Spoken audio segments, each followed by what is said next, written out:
right. Welcome everyone to another episode of How I Met Your Mortgage. This is our fifth one of our 8th year. Hard to believe we've been doing it that long, but I've got a guest for you guys that we've had on the show at least a few times. A really well-liked colleague, although we can't figure out why he's so well-liked. And I say that tongue-in-cheek because I do consider him one of the brightest and certainly one of my favorite friends and colleagues from the industry. So welcome back to the show, Steve Green. Hi, Steve. Good morning. Glad to be here. I'll bet you are. And we can certainly talk about that if you want. But yeah, it's been a minute since you've been on the show. Obviously, you and I do get to talk quite a bit. Thank God. Not sure what I would do without you for a lot of these things. And Steve, I'll come clean right now. And you know this. I don't know if our audience knows this, but a lot of what we work on with our coaching clients stems from content that you created or that you and I created, things that we had worked on together for, God, I don't know, it's probably close to a decade now. Yeah. I can't remember how long it's been exactly. For you, I think it was 6 or 8 wives ago, if that helps you with your timeline. Like okay. Yeah. Steve the Eighth. Well, yeah, absolutely. But hey, you're smarter than the rest of us. Well, I don't know about that, but I am good at like 2 things, and that's all that matters. Okay. So, getting mortgages is one of them. You're right. Yeah, that's the other one. So that's all right. So let's give the audience a little bit of background there, Steve. You are a mortgage banker, mortgage originator with Fairway in Huntsville, Alabama. Yep. All right. Now it's interesting because Huntsville's not a big place. I think I read that the population was something just shy of 200,000. Sounds about right. And I wouldn't even consider that I'm in a big place, and the population in Denver is like 4 to 5 million. It's really kind of an interesting dichotomy because you are able to operate in a smaller population. You are able to operate with what would be a significantly lower price point. Right. And granted, there's a scale of economies, that kind of thing, but you have had significant success for many years in that environment. Yep. And in some cases, an even smaller environment. Huntsville at one time was like the big city for you. Well, yeah, I moved to Huntsville, 7 years ago? Before that, I was in a town that the population was 600 and something at the time. So, I mean, that was when I really got a lot of attention with when I worked for my old company, is because I was in Grant, Alabama, which is like a dot, right? I mean, there's one red light in the whole town, and I was having more production than people in Atlanta and some of my Well, actually, when I left them, they told me I was the most profitable branch in the entire company, except for the mothership branch, where they had like 300 people in it. So you probably financed every house in Grant, Alabama. Well, I did. Well, and so I learned a lesson in my first year or two about diversity. And so most of my business is in this area, but I also do Tennessee, Georgia. I'm kind of, if you're looking at a map, I'm kind of in the upper right-hand corner of Alabama. Right. So, and that's, the digital age has made all this possible, but I probably have a 200-mile radius of people that we do. We work with offices pretty solid. Trenton, Georgia, we do a ton up there, and that's like a 2-hour drive for me. But all the agents there refer to us on a pretty regular basis, Well, and we've done a lot of work on this kind of stuff together in, I guess, what I would consider regional areas: Atlanta, New Orleans, right, Nashville. Yeah. And none of these places are really all that far for you. No, we're pretty, and honestly, with technology, it wouldn't even matter. I mean, like it's really just finding your groove and good customer service. And like, I deal with Nashville every day. I deal with Chattanooga every day. I deal with some Birmingham. If I could only work Huntsville, I wouldn't have the success, right? Okay. But that's one thing about starting out. It's such a rural, unbelievably. I have to go back and find that picture. My first office was a small old home that they had used as a chicken house, and then it got remodeled, and it looked pretty much still like a chicken house. I've seen the picture. I think we joke all the time about it having dirt floors. Yeah, it's what it looked like, and we were doing millions a month back then, which was that was maybe 12 or 15 years ago. So it's all, it's anyone that thinks their location is holding them back, that's a glass ceiling. Like that, don't, with what we do now. I mean, when's the last time you met someone in person? I mean, we do have that happen in Huntsville some, but most of our business, I never meet them in person, and I think the big difference, and some of this is that you are doing quite a bit more in the way of purchase work, whereas right now I'm doing quite a bit more in the way of HECM or reverse mortgage work. right. And yeah, those clients do almost 100% of the time dictate some in-person interaction. So yeah, it's a little more complex. It's not 100% of the time, but there is a lot more Face-to-face activity. There's a lot more face-to-face activity, a lot more people coming into the office than there were certainly in, say, 2021, 22. right. And we probably wouldn't have tolerated the interruption. We didn't have time for it. Oh yeah.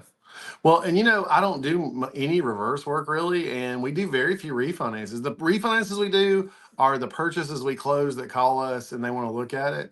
But I am a purchase beast. That's what I want to do. I work with every app that comes in. If they don't put a realtor's name, we know they accidentally left it out, so we call them to find out who sent them. Sure. Because 99.9% of the time, there's going to be a referral source that they just forgot to list. Agreed. Yep. Same kind of thing in our activity as well when it comes to purchase activity. No doubt about it. And that's an important piece of this puzzle. Right. Knowing what your sources are, tracking that data. But I think that that's going to stem again from a lot of the work outside of just writing mortgages that we've done, and a lot of it together, that we have got this mentality about helping other people in our role and in the real estate role. And I think you and I kind of have the same mentality, that we view those jobs to be very, very synonymous. It's the details are different, but the brunt of the work it's the same job. Yeah. But because we've always had this mentality about helping these other people get more closings, right? When we talk about more buyers, more sellers, we talk about more contracts. The bottom line is that that's the same end game. We just use different language to describe it. Let's help people get more money in their pocket. Right. Let's help people grow their audience. Let's help people do these kinds of things. And in a very Zig Ziglar kind of arena, help as many people as you can get what they want, and you're going to get what you want. True. Well, and that's how I built my business, is going to and also it's not just the fact that you're getting the positivity of helping an agent or a young agent or even an experienced one get a contract. It's so fulfilling to see them grow, but also you don't have to go in and sell anything other than the fact of, hey, I'm not asking you to take business away from your friends you've known for 20 years or your loan officer that you go to church with. I'm asking you to take what I'm teaching you, and what you get from that, give me a shot at it, because without me, it wouldn't exist, right? And they always say, yeah, because they're thinking, okay, I don't lose anything. I only have to gain by listening to him. And then once we do the job and they see the customer service, often we'll pick them up for all their other deals. And some of them have got one right now that I taught her my social media stuff to get contracts. And she is related very closely to another loan officer. And everything she gets from Zillow, or everything she gets that's not from social media, she will send to them. But she has told them to their face, her broker has told me this, if it's from social media, because that's what I taught her, it religiously comes to me. And because she doesn't ever want to stop taking classes, right? So, and that's fair. And like, she's even told the other loan officer, well, when you go at it in such a way that you're not, I don't really have to go in and sell anymore. My first few years, like we talk about the open houses and how these coaches would tell you go by there and just try to sell yourself. No, what I'm selling is, would you like more contracts? Okay, if you get them, will you be respectful and reciprocate an opportunity? And that is the easiest sales job in the world. That's like, do you want more cash? Yes, please. I would like some more. That's right. Actually, it's funny that you mentioned that, because I hadn't really thought about the sourcing of it in a long time, but we talk a lot about the psychology behind loan originators popping in on open houses. You and I have talked about that for years and years. Yep. And yeah, obviously the general gist, if you're a loan originator and you're watching or listening live or in syndication here, we get it. We understand why you want to do it. We understand why your branch manager wants you to do it. We understand why your company wants you to do it. In fact, I've got a couple of coaching clients right now with a company that have basically demanded that their LOs do that 10 times every weekend. And I won't drop any names of the companies. You know who it is. And a lot of you out there know who it is. And so we did a lot of content on that. And, you know, to make a long story short, the bottom line is that an agent, probably a relatively new agent, not a ridiculously high producing agent, is going to host an open house. They're not even the listing agent on that property. They're going to go through a fuck ton of work. They're going to promote it. They're going to get permission from the listing agent and the homeowner. They're going to put out their signs. They're going to bake cookies. They're going to get drinks. They're going to dress up nice. They're going to open it up and turn on all the lights. And then, of course, when they're done, they got to do everything in reverse order. Turn off all the lights, pick up all their signs. It is a ton of work to do an open house. And they're doing it for the purposes of lead gen. We don't do open houses to sell houses. And it's not their listing anyway. So it really bothers me that a loan originator pulls up to the house and the real estate agent, the person holding the open house, ooh, there's a lead. Here comes a lead. That's the mindset.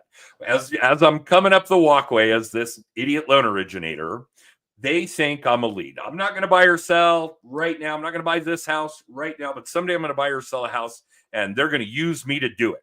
And then I get to the door and I completely pop that balloon because not only am I not a lead, I actually want something from them. Yep. I'm a taker.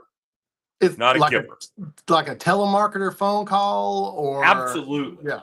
No matter how good that interaction goes, the subconscious reaction is that you who they thought were a lead are now somebody taking, and you cannot get past that. Right. Ever. So one of the techniques we've been working on with our clients that are in the LO space is if you see somebody doing that, great. You want to be involved in that open house activity? Great. You want to have a positive impact on that relationship with that relatively new or relatively hungry real estate agent? Then do this. Call them. Pick up the phone and call them. Hey, I live near this open house you're having this weekend. I would love to have a hand in choosing my neighbor. If you send me your propaganda, I'll circulate it. Oh, and by the way, I just DoorDashed a case of water to the house. It'll be there waiting for you when you get to your open house. Right. And of course, the case of water from DoorDash probably cost me less than the gas of driving around to the damn open house anyway. Yeah. And I'm not having that adverse psychological impact on the relationship that I want to build. Oh, yeah. No. So, yeah, that's what we've been having our LO clients do. If you feel the need to be involved in these agents' open houses, do that. Well, here's a technique for you for the loan officers that are watching if they want to have a little fun with this. Very similar to what you just said. Go on your Facebook and because we all have so many on there, and put in your favorite coffee order, like mine's white chocolate mocha, and then be like, what's your favorite? And of course, you're going to get 1,000 responses, but a lot of those are going to be agents, right? Go through there and pick the ones have open houses or you want to do business with, or maybe one you're already doing a little business with. Find out what their coffee order is, right? Like make a list, like have your assistant write it down. Okay. This weekend, pick one of them, text them right before the open house and say, hey, have you had your coffee yet? They're going to say no or whatever. And then you just send it to say, hey, okay, well, there's one coming to the house for you just like you like it, right? That they will love you. You're like, that's brilliant. Yeah. All of you write that down. Starbucks orders. Yep. And you're doing one better. And I know this is like really old school shit, but you're essentially starting it with a whip post. Yeah, exactly. And if you do it through DoorDash, you can, which is what we use here, you can send it as a gift and you can write a card, write a message on it. So just put your phone number and say, hey, if you have anybody there that needs me, this is how you reach me today. I mean, it's simple, but it will like touch them. And I'm going to say there's a very few things that agents like get crazy about, but their caffeine. And that's on the list for sure. That's the list. Yeah. Absolutely. So, yeah. No, and mine too. Yeah. Caffeine to them I'm a couple cups deep today, I promise. Yeah. That's like wives to me. You just can't live without them. Got to keep having them. So, okay. Yeah. Hey, if you're going to make the jokes, I'll let you. Hey, they're going to come one way or another. So might as well make them clever. So yeah, that's really brilliant. So just from a tactical tractional standpoint, create a WIP post. For those of you watching or listening, if you don't know what a WIP post is, go back to Marketing 101. For the rest of you, create a WIP post. In theory, your Facebook audience is your potential referral partner relationships anyway. It should be. I know mine is. I know Steve's is. Then create that WIP post. Hey, this is my favorite Starbucks drink. What's yours? And they're just going to give you a list because people love to voice their opinion. They love to answer those kinds of questions. You're just going to automatically get that list. Save that. For those of you that aren't saving posts in Facebook, figure out how to do that because that is a valuable tool. Put that into your saved folder. And then, when you see somebody in that audience doing an open house, exercise this activity. Order it up. Have it delivered to the open house at the beginning of the open house. Ping the agent. Hey, have you had your coffee yet? Right. Cool. I ordered you one. It should be there in 5 minutes, 10 minutes. Wait till they're done putting out all their signs and balloons and all of the other work. And please, guys, understand the fact that hosting an open house as an agent who isn't even the listing agent on the house is a fuck ton of work. It is a lot of work to put together a good open house. So please be respectful of that.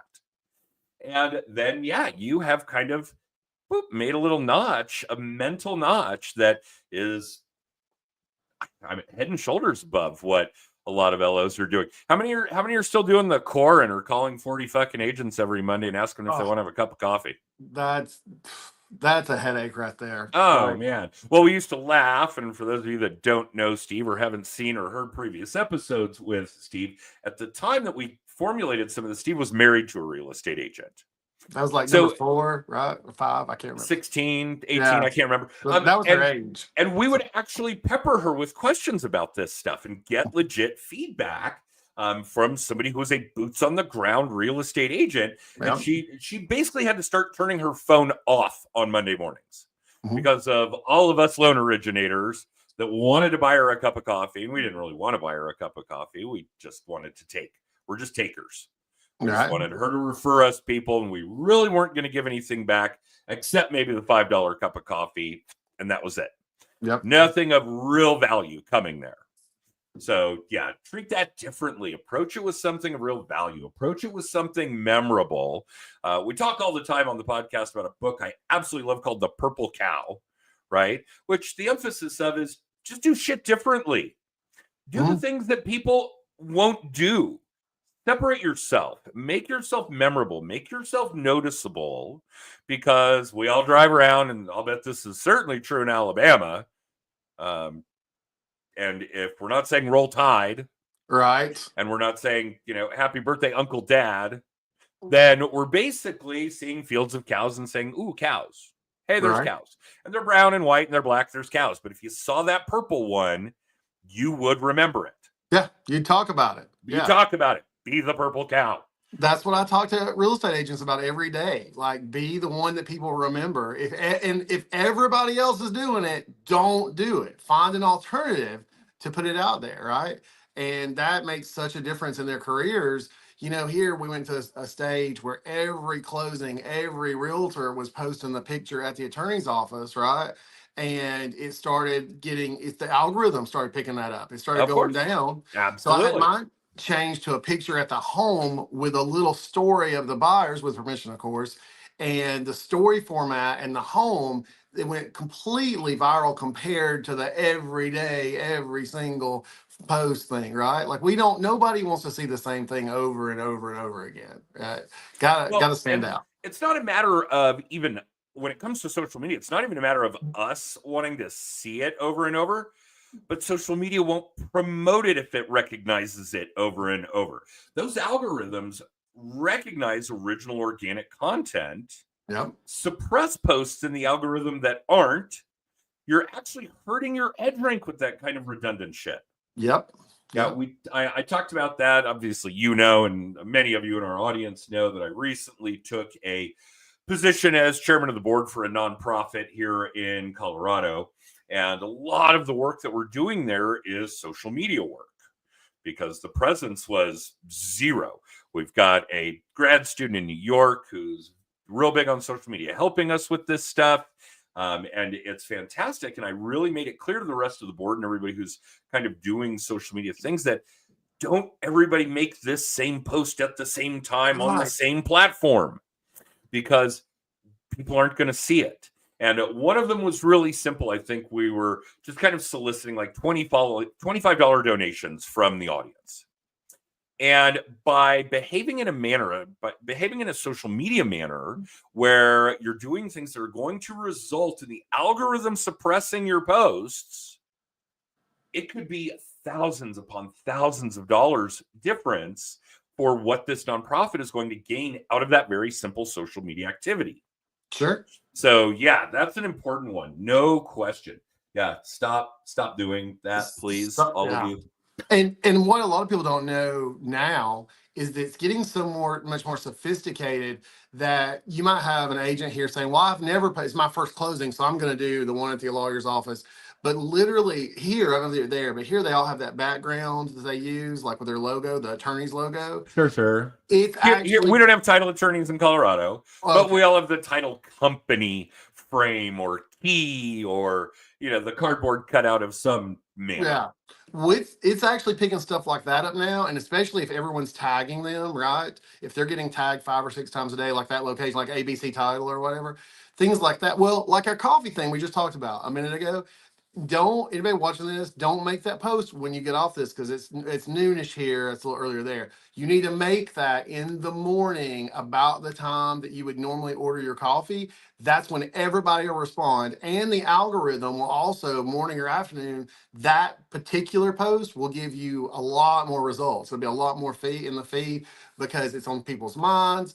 And it's funny, sometimes I'll have these agents that are doing perfect posts, and then they'll do them at the worst. They'll do them at 2 p.m, which for us here is the worst time of day. It's after lunch. People are working. They're lethargic. Yeah. And they're also not even like goofing off at work because they've had their lunch, the blood sugar's hit, and they're in that sleepy, like it's a thing. It's a real mathematical thing. Well, and again, we could, go back to social media marketing 101 kind of stuff, but if you guys aren't really familiar with not only when your audience is on each particular platform, when you can expect to have your biggest target audience, when you should be focusing on those ideal clients, if you're not targeting your markets on different platforms at the appropriate times of day, then you probably need to put a little pencil to paper, as it were, and start figuring out. This isn't a difficult task.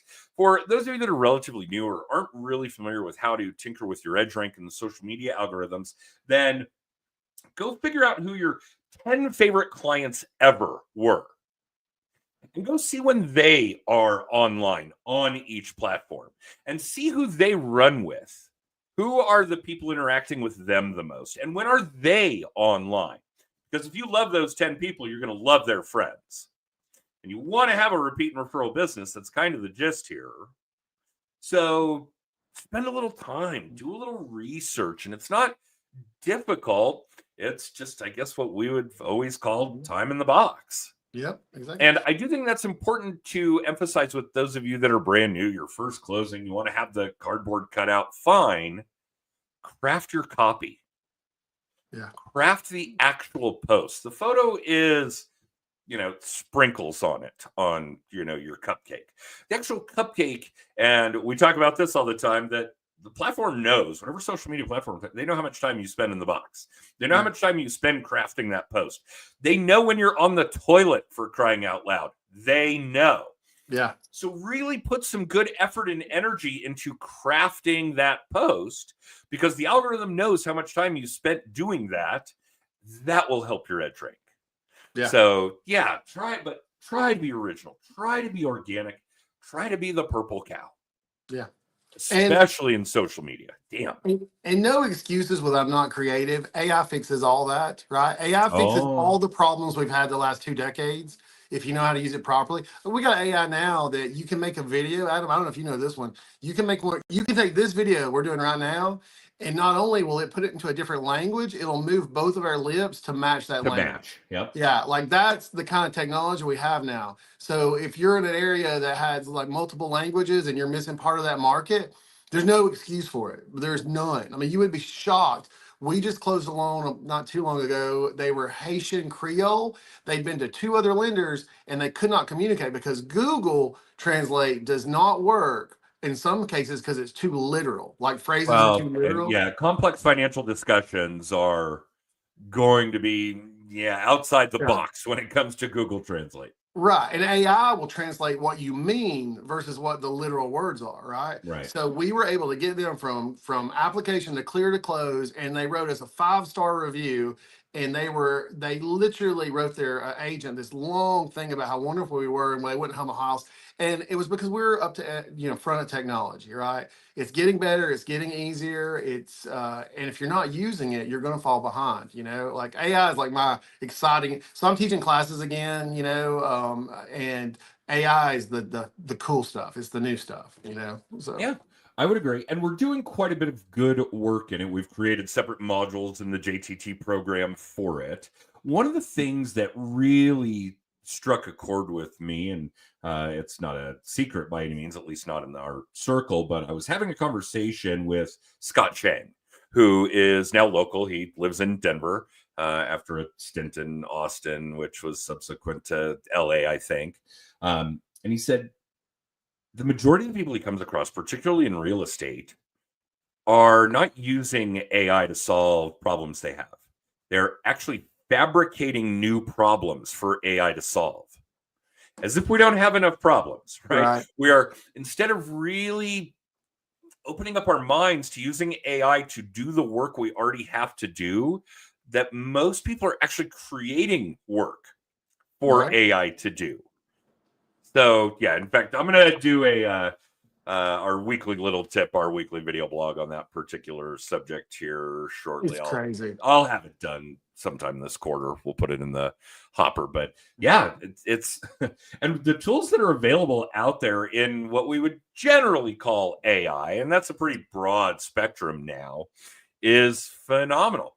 We do a lot of voicemail campaigns, right?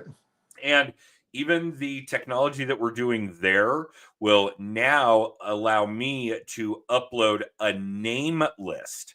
Yeah. And it will personalize each message. Hey, John. Hey, Steve. Hey, Bob. It's Adam. Instead of just, hey, nameless rando, it's Adam. It will actually personalize all of those voicemail messages without me having to record more than one.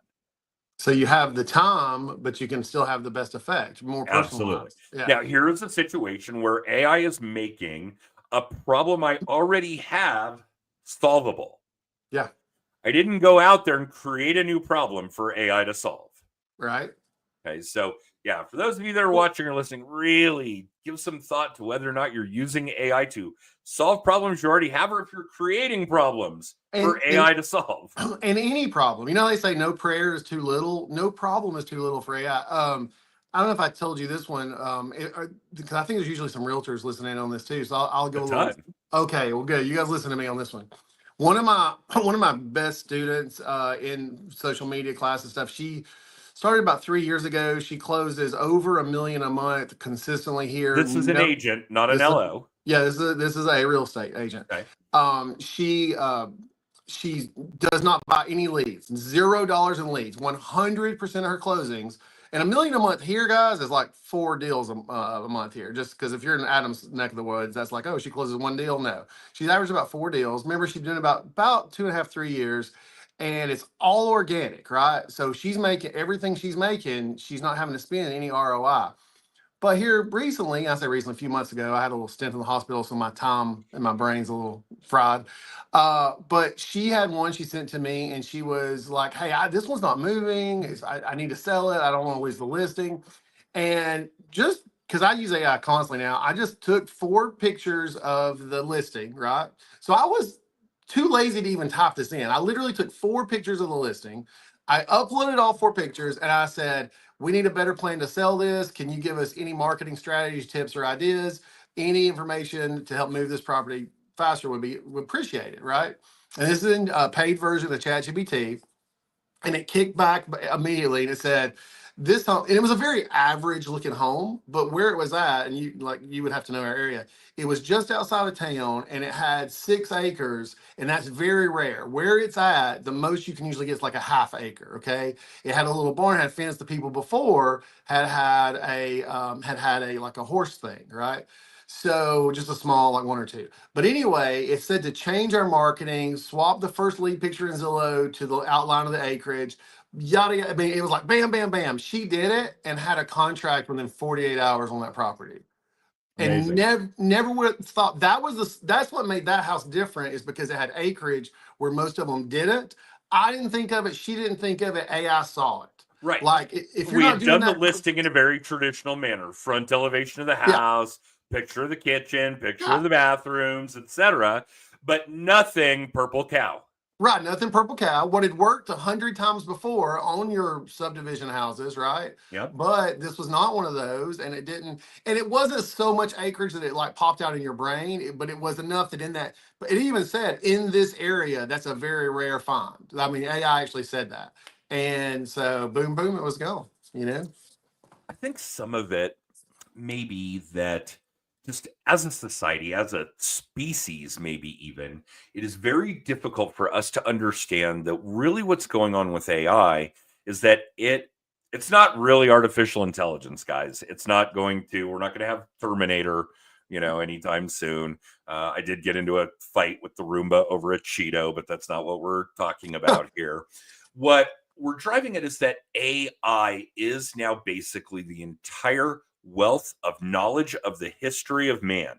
You guys have all of this in your pocket. You got your phone in your pocket. You know, any answer that you want to find, you can find. It's just that AI has that entire wealth of knowledge at your fingertips instantly. Yeah, And that, and I think that's a difficult concept to grasp.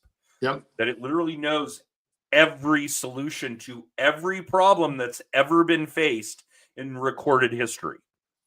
I think people always want to treat it like Google. They want to ask it questions they would ask Google, when they should be asking it questions that they would be asking their mentor or their assistant, questions that you would ask a person. If you can kind of think about it more like that, because the answers, some people, if you ask a too simple of a question, it'll give you too simple of an answer. You got to ask it Garbage like, in, garbage out. We got yeah, to adopt that with AI. Yep. yeah, it's got to. And but one thing too, though, now that it saves your information, so like I've recently had a heart surgery. If you guys don't know, I had to save all my medications. I've told it the whole experience, and literally, if I go into a restaurant now, I can, and I'm on it because I'm being really like heart healthy and food healthy. I can take a picture of the menu. I can upload it. I say, what should I eat? And it won't just tell me what I should eat. It'll tell me why. Well, because of this, this, and this is going to affect cholesterol. This is going to affect that. And with your medication you're on, this one might make you. I mean, it's like it's amazing. Okay, and you can do that. There's so many aspects of your life that it could solve problems in. My doctor had given me the wrong dosage of a medication, and when I ran it through, it said that, and I called, and sure enough, when they entered it, they doubled the dosage. It was too much for what I had going on, Like, guys, and like, of course, everything trust but verify, right? Of course. But use the tools that we have. I mean, she sold that house. She was going to lose that listing, and it was such a simple fix that we couldn't see. And I think it's just amazing that we're living in a time where we have these tools, right? Like that's what's so exciting for me. It knows everything. That's Yeah. basically the bottom line. So Yeah. if you have questions for those roles in your and even with kids, if this is something that your parents might guide you through, if this is something your auto mechanic might guide you through, if this is something your home builder might guide you through, this data is available. Yeah. Yeah. It's there. Right. But I like that a lot. It's not Google. Mm. It is a mentor. Yep.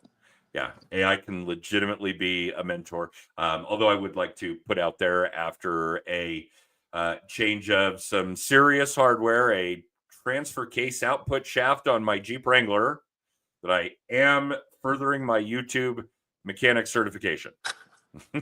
Yeah. Hey, everything has a place, right? Everything has a place. Yeah. I'm a YouTube certified plumber as well, just for those of you that need some help with that bobber in the toilet. Right. All right. So, Steve, I knew we'd run long because we always do. And I love that we never prepare script or do anything. Let's just see where this road fucking takes us today. That would take all the fun out of it. It would take all the fun out of it. And I think we covered some really important subjects when it comes to AI, when it comes to differentiating, when it comes to some real tactical, tractional, executionable things that you guys can do, whether you're an LO or an agent right now, which really makes up the brunt of the coaching clients at Just the Tips. And we got to talk a little bit about your heart, and we got to talk a little bit about your string of ex-wives. So we covered a lot today. Yeah, we did. Hey, and one last thing. Anybody does the coffee thing, that let us know, because that's going to blow you away how much love you're going to get versus just knocking up on their door at 2:00 in the afternoon. Like, well, and there's purple cow shit to be had with that coffee, because we don't just drink coffee. We don't just have that one beverage, that one food, that one of all the different things we like or consume, whatever the hell it is. Be a purple cow. Ask the whip question: what fucking toothpaste do you use? Yeah. See what kind of results you get. What's your favorite electric toothbrush? I should probably do that one because I replaced mine. I'd have to go look at my Amazon orders to see when I bought it, but I swear to God, it felt like it went 6 months on one charge. Oh, wow. Oh, and for those of you questioning it, yes, I use it every day. I'm not just brushing my teeth once a week, I swear. So yeah, there are all kinds of things. Be the purple cow, get creative, get outside the box, really start thinking about things that are important to you and the people you want to run with. Really start thinking about the things that nobody else will do and you will, because this kind of creativity, this level of communication, this level of, well, I'm going to break it back down to where we started, of helping other people get what they want, is going to get you what you want. Yep, absolutely. All right, Steve, if for some ungodly reason I wanted to move to Alabama and I needed a mortgage, how would I find you?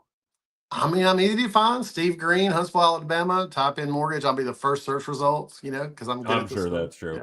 Yeah. And that's funny. And for those of you watching or listening, please make sure that you have that kind of digital footprint as well. I had somebody at a networking event recently ask me a very similar question. She was in the roofing business.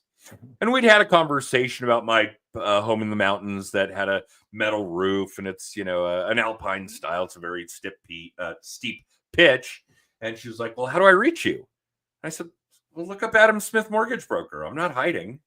And sure enough, she did. Oh, yeah, there you are. I'm like, okay. Yeah, not too. Do you have a business card? No, I don't. Well, how do I find you? Google. Look me up. I'm not hiding. So and again, for you, if purple that's cow, for you guys watching, make sure that you fix yours. Yeah, but if you're a brown cow, white cow, black cow, you are hiding. Right. Be a no purple camouflage. Cow. No. Yeah. All right. Very cool. Well, thanks, man. All right, I'm going to run our extra. Steve, hang on just a second. For the rest of you watching or listening live in syndication, you can catch new episodes of How I Met Your Mortgage live on Facebook, LinkedIn, and YouTube at 9:30 Pacific, 12:30 Eastern on Mondays. A mere 48 hours later, you can catch the podcast on Amazon, Spotify, and Apple. If you'd like to be on the show, check us out. If you'd like, we have all kinds of things on our website. A free hour of coaching, copies of my books, all the things. Go check out justthetipscoaching.com. I was actually supposed to be running that banner the entire time we're on. Jen will kill me for not running that correctly. So if you are watching or listening, you can see that now, justthetipscoaching.com. If you're listening on the podcast, go check that out. For the rest of you, have an amazing week. We'll see you next time. And Steve, thanks again. Love you, brother. Thank you, brother. Love you.